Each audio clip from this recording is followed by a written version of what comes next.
Hello everyone, welcome back to my kitchen, and today I am making apple pectin out of apples, fresh apples. I got these at my local farmer's co-op, and these are technically what would be considered deer apples, they're really hard, really tough.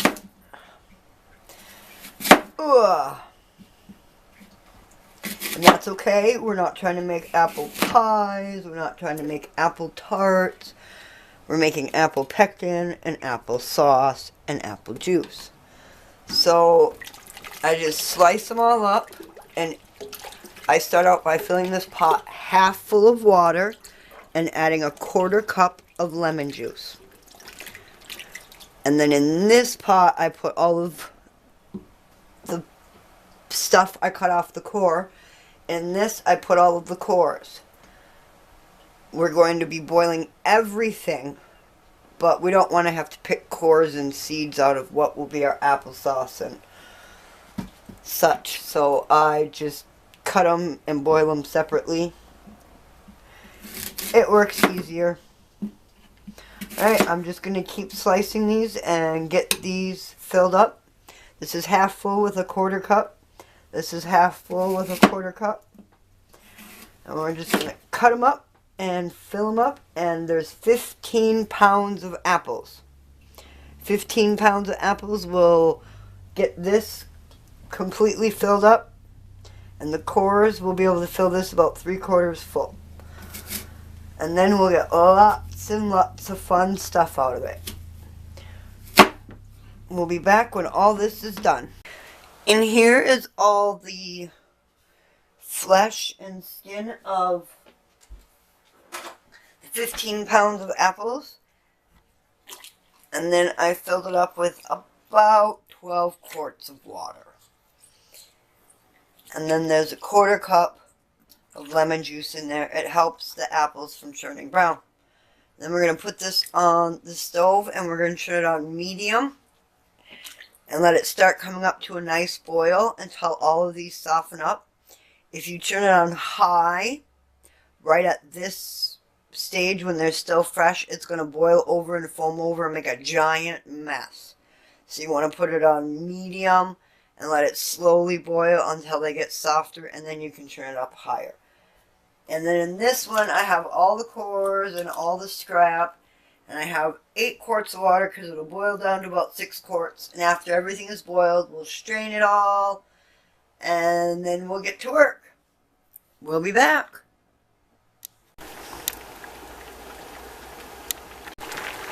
Okay, I've been boiling on medium for about 45 minutes.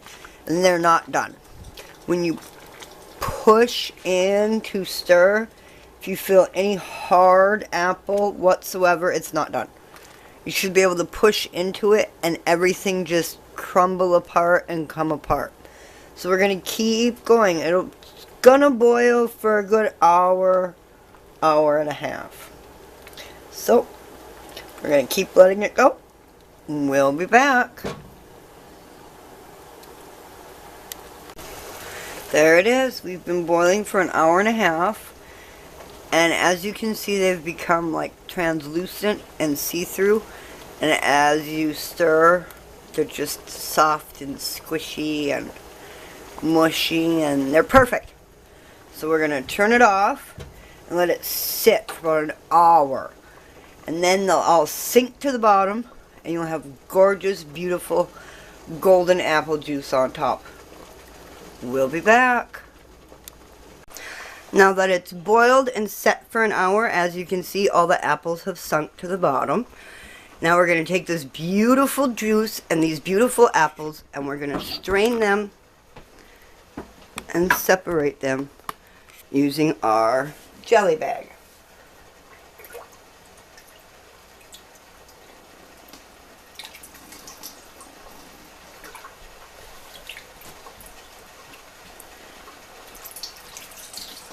And this is going to take a really long time, so I'm sure you don't want to sit here and watch this.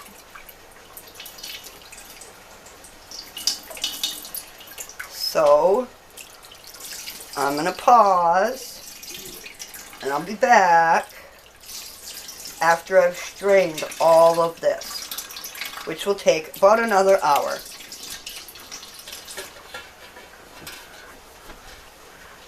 We'll be back. Here is our apple cores boiling. They are very far from done. They're still really hard. They're not coming apart. You should be able to press it against the side and your spoon just make it crumble to pieces. So this has got quite a ways to go. And also, it'll be completely transparent all the way through the core. We're going to let this keep boiling, and we'll be back. Alright, the cores have been boiling for an hour and a half. As you can see, they're pretty much, as you cannot see. They're pretty much transparent, but what you can see is how squishy they are. See? They literally just crumble apart.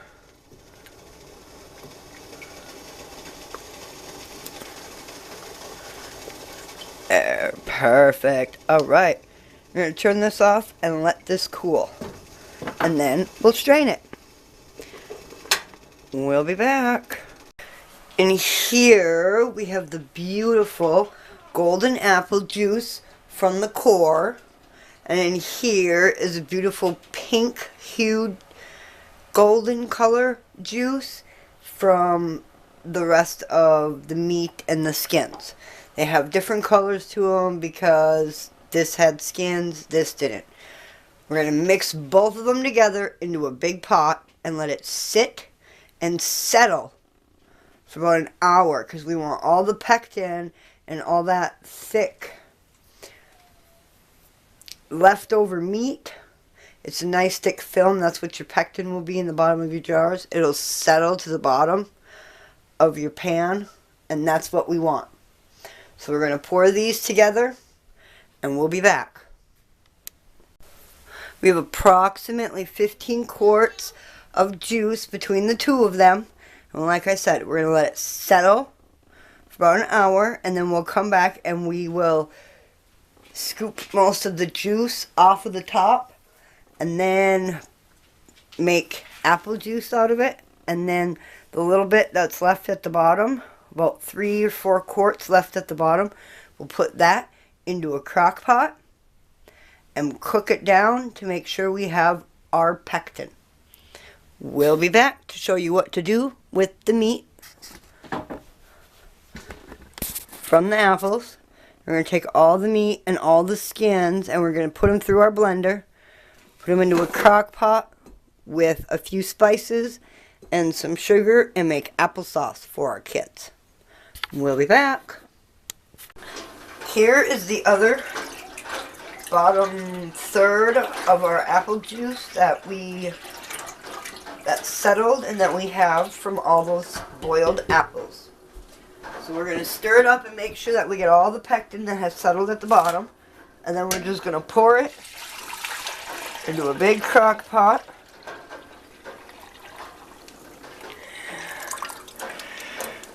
Turn it on high and let that cook down for about 12 hours. And as it cooks down, it'll get this nice little skin on the top of it.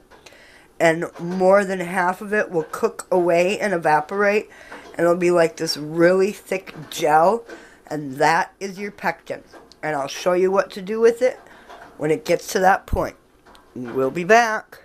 There we have it. Our pectin has cooked down on low for 8 hours. As you can see, there's a skin and a film on it, and we want that. All of that is our pectin. So we're going to make sure we go around the edges and get any leftovers, and it'll also leave a big thick skin on the top of it. So we want to make sure we get it stirred and mixed really good. Get that evenly distributed.